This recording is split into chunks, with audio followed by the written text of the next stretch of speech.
Yeah. And welcome back to the Underdog Jets podcast on this not great occasion. I would say, Wayne, did you make it through the entire game? Yes, I made it through the entire game. Just wanted to see what would happen when Tim Boyle got in there, which was not much. And I obviously wanted to see what the comments were post game. And obviously we saw this morning that they made the move to switch to Boyle starting, Simeon backup, and Zach as QB3 next week. Yeah. You know what?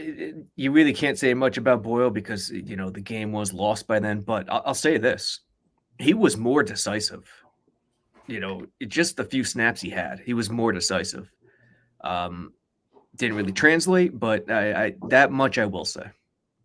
Yeah. First thing comes in, he throws a pass and Garrett fumbled, and he got tipped one pick off. So didn't have much to deal with. It got to be tough coming cold off the bench and not having any reps in practice into a game where you're getting buried. So you can't blame him, but I'm interested to see how he does with a week's worth of preparation, or less than a week now, playing on Friday. Yeah, the Black Friday game is going to be unique. I know Jets fans really, everything's a disaster right now after 3 straight losses, as it should be. There's a couple factors here. When you're a fan, you're going to be emotional. Yes, no question. We're all frustrated. But Wayne, the injuries. Mekhi Becton goes out now. Have you ever seen a situation like the past few years? They've been hurt, no question. They've had some injuries. They've been tough. But this year, literally 6 of their top 8 offensive linemen are out. Have you ever seen something like this? And No. if you have, what's the reason? How do you pinpoint it? Is it just luck or is there something else? No, I mean, they got a good strength and conditioning program. They had a good off season. Sometimes when you have like holdouts or limited stuff with coach, that's when you get hamstrings and stuff like that. But no, this is just a freak thing. And I was talking, you can put guys in at running back or receiver and like fit in, but your offensive line, all 5 guys need to be able to gel. And the successful teams are the ones who have that consistency. You'll see, how many games they play together when, Rick and Mango was there and those guys, or Mawai and Joe, what I mean? You need that. You can't just throw 5 different individuals on the offensive line and have them do well. And this is what's happened, since the first game. It's crazy. I just can't, in AVT, I've harped on AVT being the heart and soul of this offense in a lot of ways. They took a nosedive after he got hurt last year, him and Brees in the same game in Denver. It's happening again this year. And Jets fans are going to say, well, you shouldn't be dependent on just one guy. Yeah, of course. But they're just in such a bad shape that it makes such a difference. Look at this. In August, Rodgers, Brees, look at 6 of the 11 guys. And then backups of the starters have gotten hurt. It's absurd. You have to have an anchor. They have no anchor. Or a lead, anchor, a leader. It's tough when you're young guys or guys who aren't experienced, or the guys who are, leading the huddle, leading this. And I mean, it just this is kind of blowing up in their face, lack of depth, and they're not a 1 or 2 pieces away from being a very good team. Obviously, on offenses, they need to rehold this whole offensive line and some of the skill positions going into next season. Yeah, they do. Receiver number 2 really needs addressing. And, I like Tippmann, but you kind of have to go into it thinking that you need all 5 spots, as crazy as that sounds. I love AVT, I love Tippmann, but it's that dire. Yeah, LC said, with Lazard, he'll give him a hall pass based on, not having worked with this. And I said, dude, you don't forget how to catch the ball. Like, you're being nice. I mean, like, I seen the guy. I mean, he's specimen, big, can run routes. And he's like, well, listen, we should be able to catch the ball from anybody. It shouldn't matter. And, he hasn't lived up to it. And he's not a number 2. They need to bring him number 2. And Devontae Adams coming in, so people understand that's not going to do it. They need they need the line. They need offensive line help. You got 9 defensive linemen rotating in and out, and that's their strength. And O-line, there's nothing, man. There's nothing. There's nobody on the street they could bring in. And it might get worse the rest of this year. I mean, you look at it. Brown out, Becton out. Their third guy was Billy Turner. He's not that great. He's out. So they're down to Carter Warren and Mitchell. And then their backups of starters, Schweitzer was the backup guard, and he's out. So they're down to third string. I don't care what team you are. And listen, it sounds like it sounds like I'm making excuses, but it's just reality. There's a lot that I don't like from the coaching staff in terms of mindset. It just favoring the D too much, physicality instead of strategy sometimes on offense. There's a lot I don't like, but you can't ignore these injuries. These injuries are absurd. Yeah, like I said, I was a Zach fan, and I stuck up for him and stuff like that. It's just hard to spin it. I think he might have played his last game as a Jet. Some people say they should have just got rid of him last year and brought somebody, behind Rodgers. But I don't know. Like I said, they're going to have to reshuffle a lot of the deck here. But yeah, you could bring Joe Montana, Michael Vick. Some people can scramble or throw with that line. It's going to be tough to score points the rest of the way. And there's no immediate fix. No. That's going to change that. It's going to put more pressure on the defense. No. And listen, Hackett, funny enough, in Vegas, I actually liked what they did in the beginning of the game. They were more aggressive, but other than that, I just hate the mindset. Roberto Hayek says, "Stop it. They get paid a lot of effing money. We as a fan base don't deserve this year in and out." Yes, you're right, Roberto. Jets fans don't deserve this. Roberto. Yeah, I was going to say, Roberto, who were you specifically talking about? I know you're going to say all players, but was there something specifically we said about stop it, they get paid? I think he just wants. I think it's more of an in general, he just wants results type thing. Yeah, I'm going to answer your question, Roberto, before you even give me the rest of it. Yes, I played on 3-13, 1-15 teams. Yeah. And all I know for myself, you play hard, just even when you don't have a chance. But get paid a lot of money, and what they're putting out there, it's tough to warrant. Some of the prices people have to pay. But they did try to put a good product out there. Getting Rodgers. Some of the draft picks we have, but it's just you can't plan on something like we're the most thought about team in the offseason with Rodgers and expectations. We're right up there with Taylor Swift and Kelsey. Let's say good or bad, people wanted to see us really succeed or really fail. Yeah. So it just makes it that much worse that everybody was talking about the New York Jets. Yeah, and Roberto, I'll say this: Jets fans deserve better, no question. Yeah. And they get paid, no question. They get paid handsomely. But guess what? Football is still football. Yeah. And if you're missing your entire offensive line, that's a legitimate talking point. It's not excusing what we're seeing here, not whatsoever. But that is absolutely in the mix here and absolutely part of it. Yeah, here's a good one. James Lefton says, "Can you put that up there?" James Lofton, almost James Lofton, the old school Green Bay Buffalo receiver. Right. So let's piece this together. Fire Hackett. Yeah. Yes, I don't care. I know the line's beat up and Zach this and that. He's play calling. He maybe for Rodgers at work because Rodgers was helping call the plays. That's not going to work here.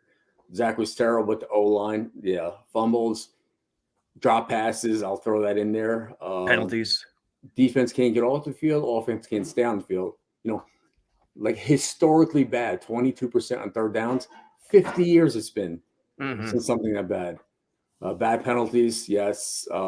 Zach is a fall guy. He didn't fumble opening kickoff yet. When you prepare a week and then the opening kickoff gets fumbled, it's so deflating.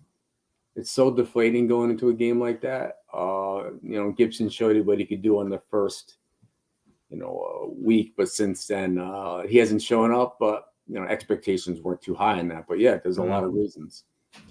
Yeah, in terms of Zach being the fall guy, is there some percentage that's getting blamed on him that he doesn't deserve? Yes, but you're the quarterback. That's going to happen. So you're going to get more praise when you're winning. You're going to get more blame when you lose.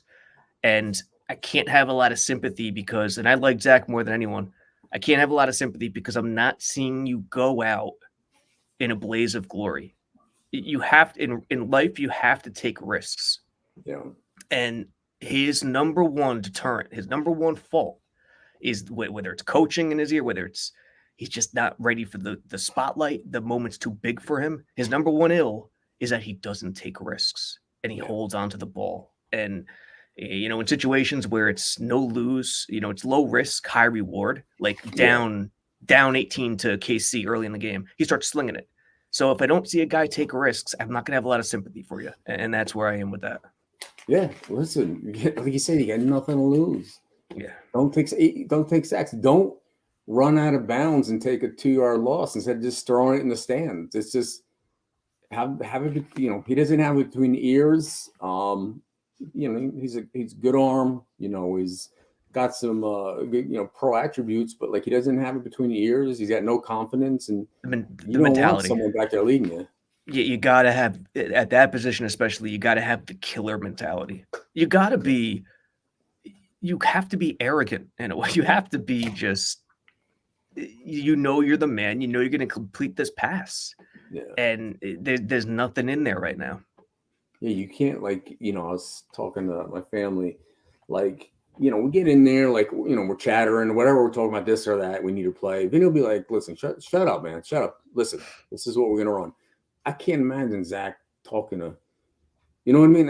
It's not about being an asshole or it's just about just keeping your focus, the offense, focus and on point on what you're trying to accomplish. When you need a big play, let's that kind of thing. There's none of that. And I can't blame him.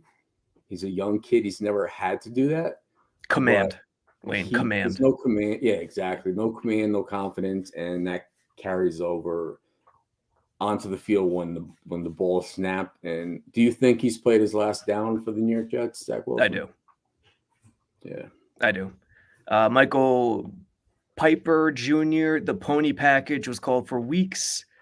I think he wasn't called for weeks. They do one play, get 10 yards, then nothing. Izzy don't play till pony package, 2 halfbacks in there. They had a play with Brees and Dalvin that ripped off a first down. Listen, it's whatever. What can you do?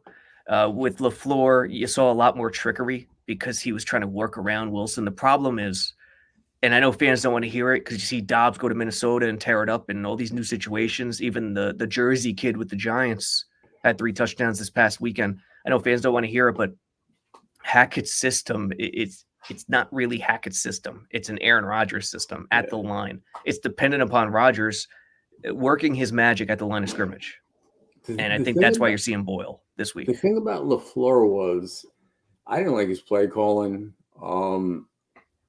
But there were plays in the game plan that were creative and could make plays in specific situations.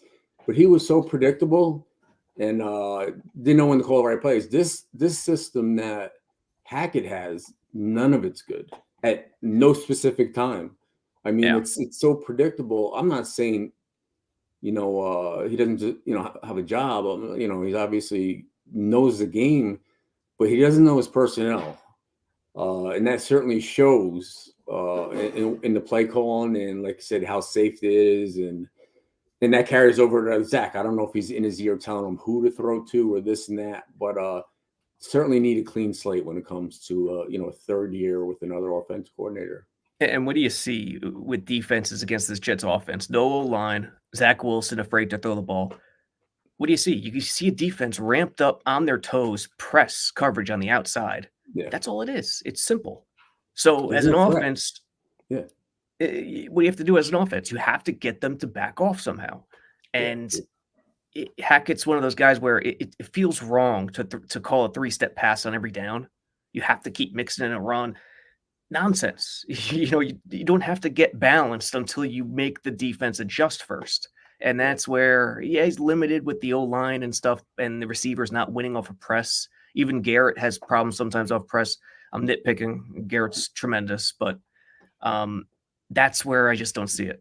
Yeah, the defense is telling what to do. Like, there's no action. It's all reaction on what they're doing. There's no, go at them. It's like, oh, well, they stopped this. It's just like our defense. At some points, it's not as great as we thought it was, and at some points we're like, well, they're top 3 in the league. Mm-hmm. But there are offense coordinators in the league that are looking at film and saying, we got to find a weakness, and they're finding it versus our defense. So there are ways to do that. The thing about our defense is when they hit us with something, we adjust. Yes. We adjust. We always adjust, and they don't get, you know what I mean? Yeah. And on offense, it's just, there's no change. What happens in the first half is going to happen in the second half, no matter the score, either way. It's as if they try. The mentality is they try to follow through their game plan offensively, independent of what the defense is doing. Yeah, it's that offense is simple. You take what the D gives you. Yeah, that's it. And when I see a stubborn gameplay, and maybe it feels like the Saleh regime resorts to that conservative mindset when it is Zach Wilson. I mean, we don't have enough of a sample size with Aaron Rodgers. I doubt it would be like that, but it's not modern football. Like, it's not, I don't know. It's so tough because no O-line is terrible, but got to take what the D gives you. It's that simple. Yeah. So, where do we go from here?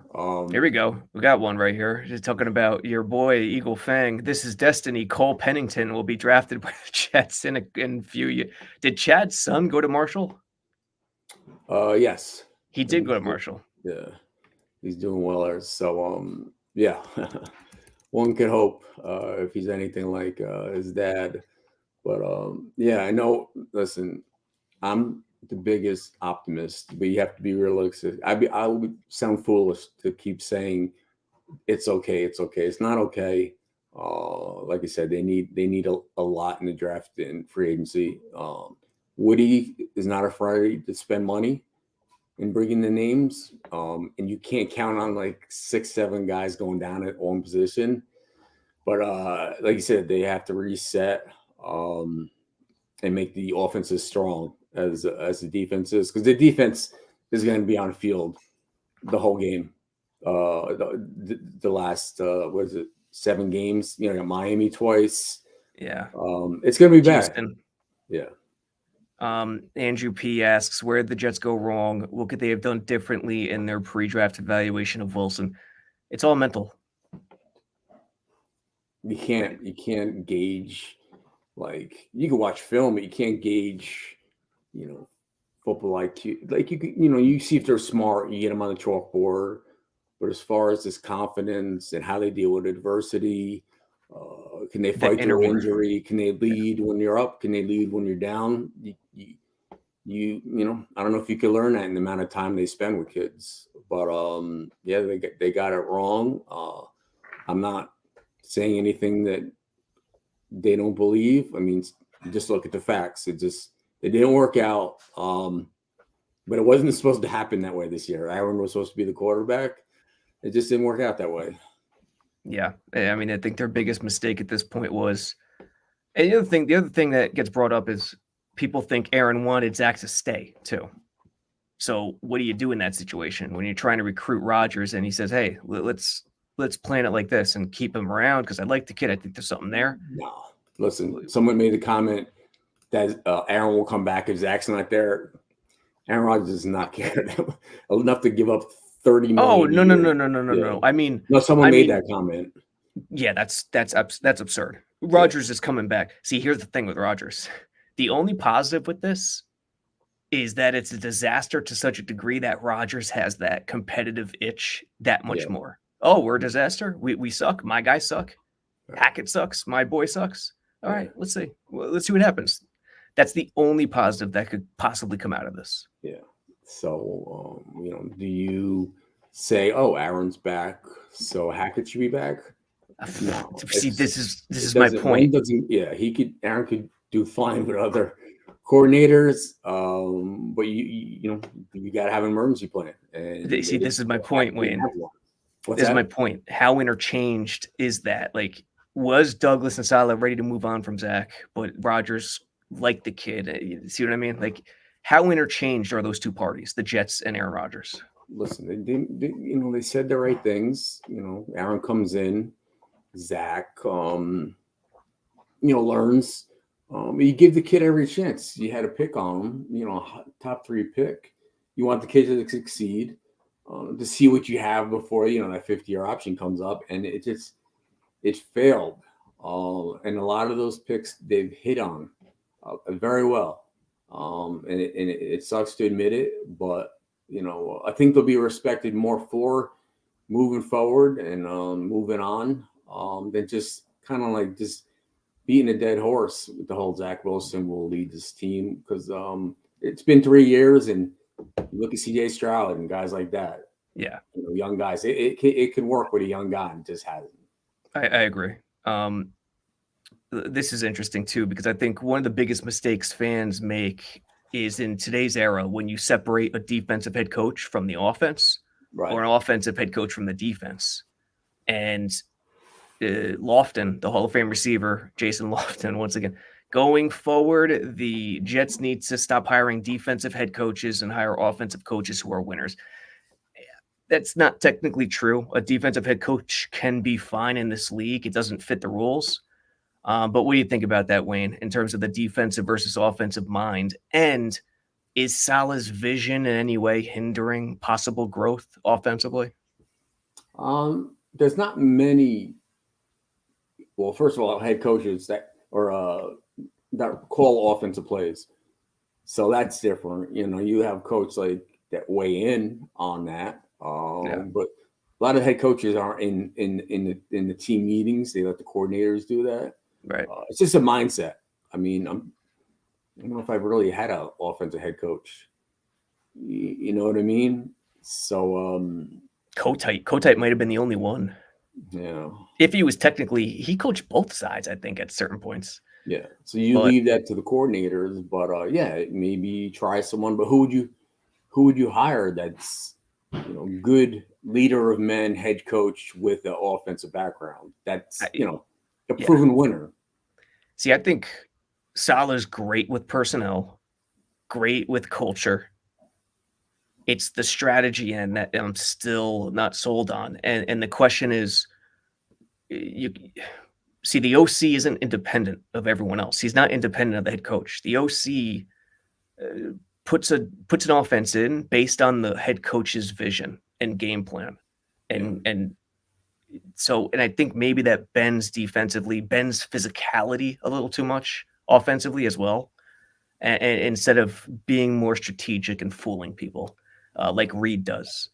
So I don't know to what degree. I have no idea. It's hard to gauge based on the mess that's happened.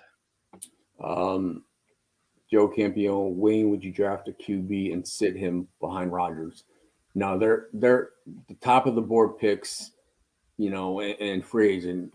Number one is offensive line. Yeah. I don't know where we're going to pick.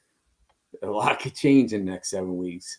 But, they need to come in and get the stud offensive lineman wherever they fall, get some depth. But I can see them having a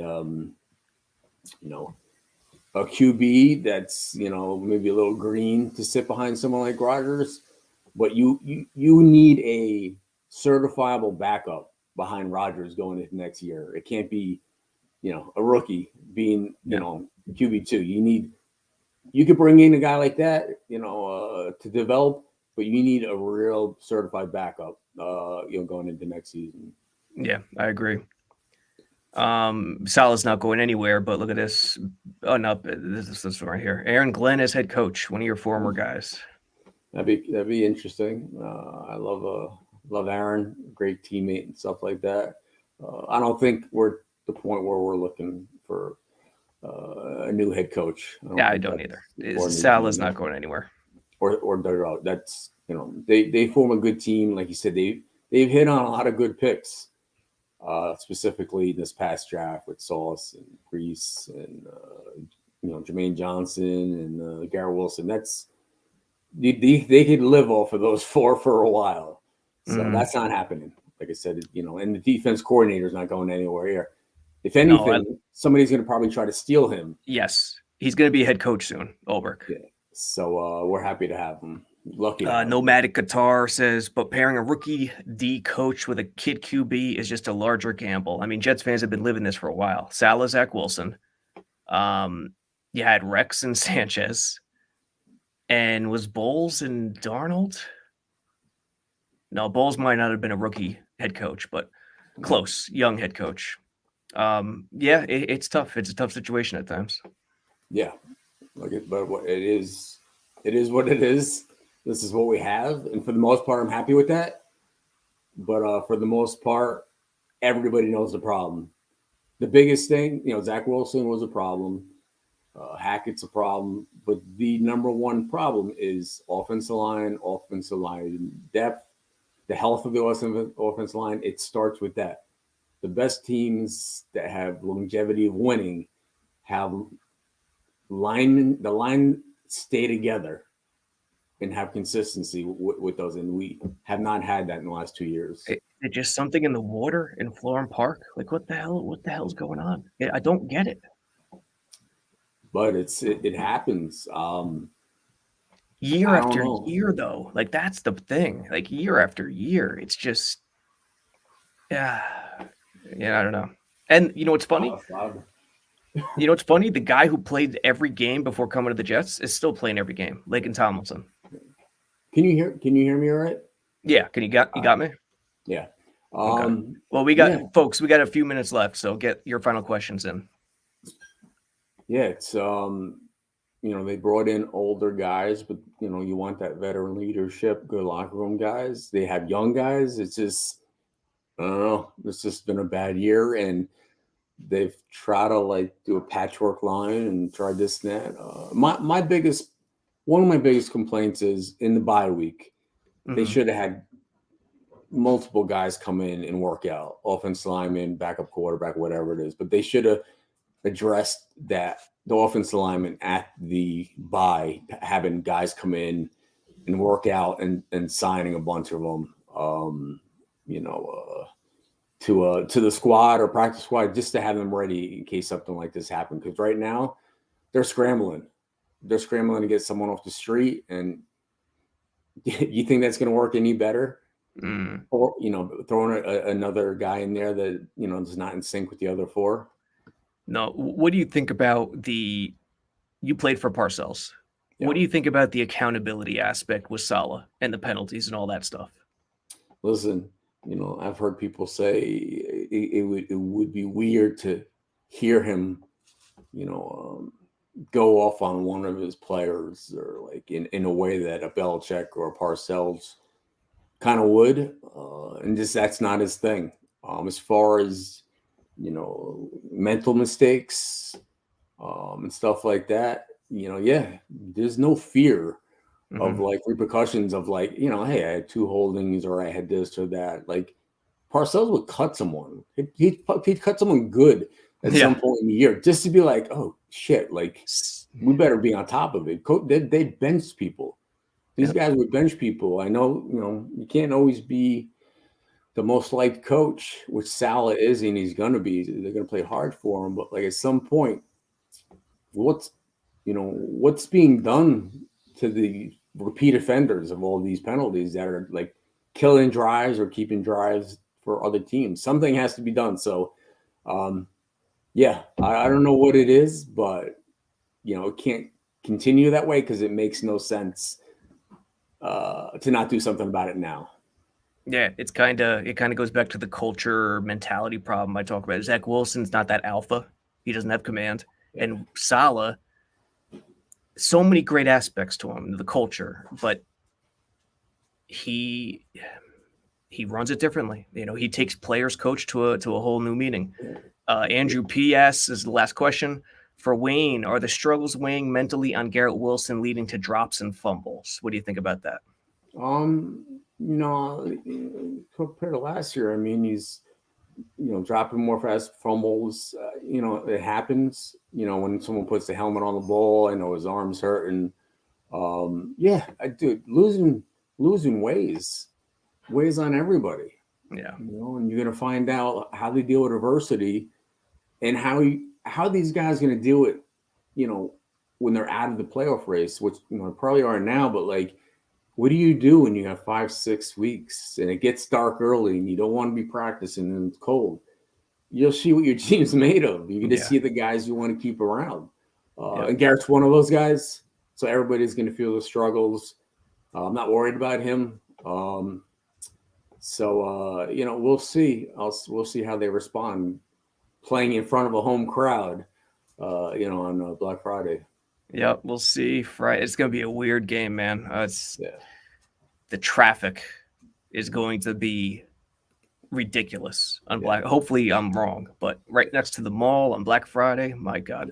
Maybe it's better that like I said, Zach's not in uniform, because the welcome he would get if he wasn't starting or got in the game, in relief role. I would feel too bad for anybody to feel that, let alone a young kid, that it just hasn't worked out. So we'll see what happens. We'll talk. Boyle, even if it's like a 1 yard completion, a receiver screen, Boyle's first completion, MetLife's going to go bananas. Yeah, this isn't a Cinderella story. He's not going to come in and lead a 7-game win streak. You look at his statistics, he's not that guy. He's serviceable, but the guy who's going to lead the team to the playoffs is not currently active right now. Yes, agreed. Yeah. All right, folks, share this video. Subscribe to JetsX on iTunes, rate and review. Discount code 80 at jetsxfactor.com. All the good stuff there. And keep your chins up. Keep your head up. We move forward. And hey, they're only 4-6. It's not it's not 2-8. It's what are the Giants? 3-8 now? The Titans have a worse record. It's funny. Even though 4-6 isn't atrociously bad, there's only 2 teams worse than the Jets in the AFC right now. I think the Titans and the Pats. I think that's it. Let's go game by game, and let's look for some young guys to get an opportunity. Ruckert show. Let's focus on the positives and work on that stuff, and let the other stuff fall in place. All right, Ruckert, Izzy, they got some guys. Carter Warren, we should probably watch his film from this past week because we didn't hear his name called out a lot, which is a good thing for a tackle. Will McDonald, all these guys. Yeah. Will McDonald, yep. So everybody have a happy Thanksgiving. Hopefully, get your win the next day. But we'll talk beginning next week. All right, catch you guys later.